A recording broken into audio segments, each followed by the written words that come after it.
नमस्कार, आप देख रहे हैं न्यूज़ 7 हिंदी और मैं हूं आपके साथ अवंतिका। आइए एक नजर डालते हैं जिले के मुख्य खबरों पर।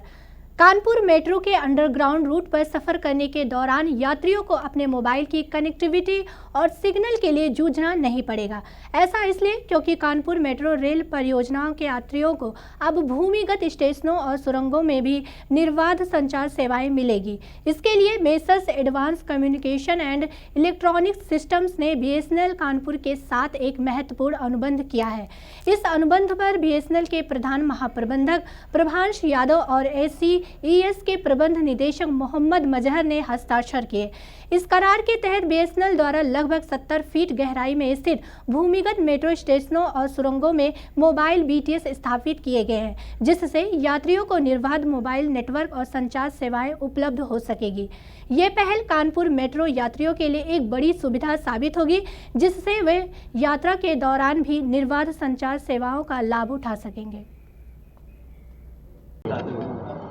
ठीक है, मेरा नाम मोहम्मद मजहर है। I am the managing director. हमारी कंपनी का नाम एसेस है।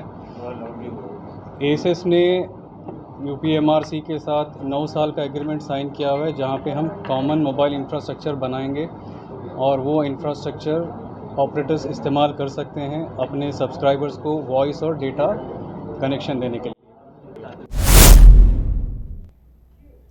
अगली खबर रायबरेली से है, जहां रोडवेज बस चालक की बड़ी लापरवाही सामने आई है। आपको बता दें कि नशे में धुत रोडवेज बस चालक ने स्कूल गाड़ी में टक्कर मार दी, जिससे बस में मौजूद मासूम बच्ची समेत कई लोग घायल हो गए। इस दौरान स्कूल स्टाफ ने नशे में धुत ड्राइवर को जमकर पीटा।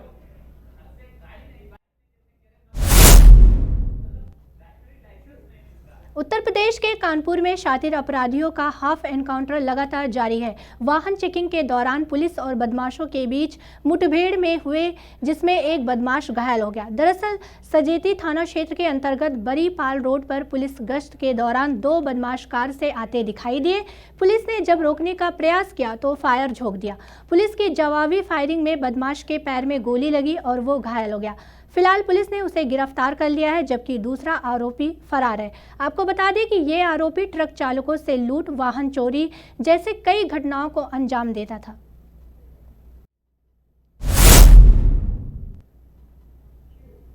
अगली खबर हमीरपुर से है, जहां आंगनवाड़ी भर्ती में हुए घोटाले में एक नया मोड़ सामने आया। बता दें कि आवेदकों ने जांच टीम पर निष्पक्ष जांच न करने का आरोप लगाया।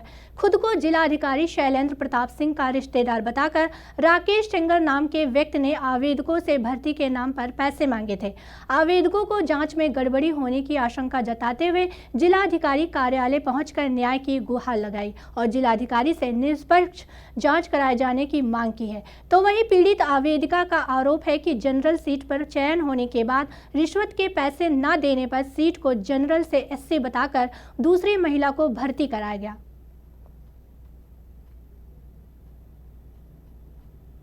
परेशानी हमें कुछ नहीं है। हमने भी हमारे गांव में आंगनवाड़ी कार्यकर्ता के लिए 2 पद के लिए आवेदन मांगे। उसमें एक जनरल कैटेगरी से था और एक एससी कैटेगरी से। हमने भी अपनी वाइफ का ऑनलाइन आवेदन करवाया, लेकिन हमारे ही मोहल्ले की हैं, ये अनीता नाम है।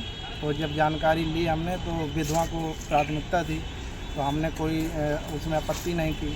तो पहले इनको कहा गया कि आपका हो गया है। इसके बाद अब बताया जा रहा है, संबंधित कार्यालय में जाके पता किया तो उनका कहना है कि दोनों सीटें आपके यहाँ एससी। अगर दोनों सीटें एससी थी तो आवेदन जनरल और ओबीसी के किस बेस में लिए गए? परेशानी ये है कि हमारे गांव में 2 सीटें थीं, एक जनरल की। जब फार्म आवेदन हुए हैं तो 2 आवेदन मांगे गए थे, एक जनरल का और एक एससी का। तो हमने जनरल में आवेदन किया था। हम ओबीसी कैटेगरी से हैं, विधवा हैं। तो हम कुछ दिन फार्म भरने के कुछ दिन बाद ब्लॉक से फ़ोन आया सुपरवाइजर का, अरुणा मैडम का। तो बोली अनीता आपका चयन हो गया है। तो हमने कहा ठीक है मैडम। फिर कुछ दिन बाद समूह की महिलाओं से बुलवाया। हम वहाँ गए तो हमसे मोबाइल एक तरफ रखवा के पूछा कि आपका पैसा लगेगा। परेशानी हमें कुछ नहीं है। हमने भी तारीख को थाना कोतवाली नगर में शत्रुघ्न द्विवेदी की हत्या।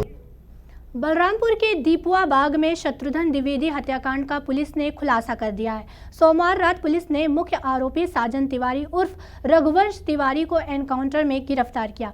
पुलिस अधीक्षक ने उस पर 25,000 रुपए का इनाम घोषित किया था। घटना 24 अप्रैल की सुबह की है।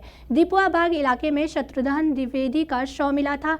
मृतक के भाई मुन्ना पंडित ने बताया कि शत्रुघ्न की गोली मारकर हत्या की गई। फिलहाल पुलिस ने 3 आरोपियों की पहचान राघवेंद्र तिवारी, मोहित वर्मा और साजन तिवारी के रूप में की। 24 तारीख को थाना कोतवाली नगर में शत्रुघ्न द्विवेदी की हत्या हुई थी, जिसमें कोतवाली नगर में 103 BNS धारा के अंतर्गत हत्या का मुकदमा पंजीकृत हुआ था। उसी क्रम में साजन तिवारी ये अभियुक्त वांछित था, इस पर 25,000 रुपये का इनाम भी था। आज ये पुलिस को सूचना मिली कि अपने परिवार को कहीं ले आने की फिराक में हो। उसी क्रम में पुलिस के द्वारा 24 तारीख को थाना कोतवाली नगर में शत्रुघ्न द्विवेदी की हत्या हुई थी, जिसमें कोतवाली नगर में 103 BNS धारा के अंतर्गत हत्या का मुकदमा पंजीकृत हुआ था। उसी क्रम में साजन तिवारी ये अभियुक्त वांछित था, इस पर 25,000 रुपये का इनाम भी था। आज ये पुलिस को सूचना मिली कि अपने परिवार को कहीं ले आने की फिराक में हो। उसी क्रम में पुलिस के द्वारा 24 तारीख। फिलहाल इस न्यूज़ बुलेटिन में बस इतना ही। बाकी खबरों से अपडेट रहने के लिए देखते रहिए न्यूज़ 7 हिंदी।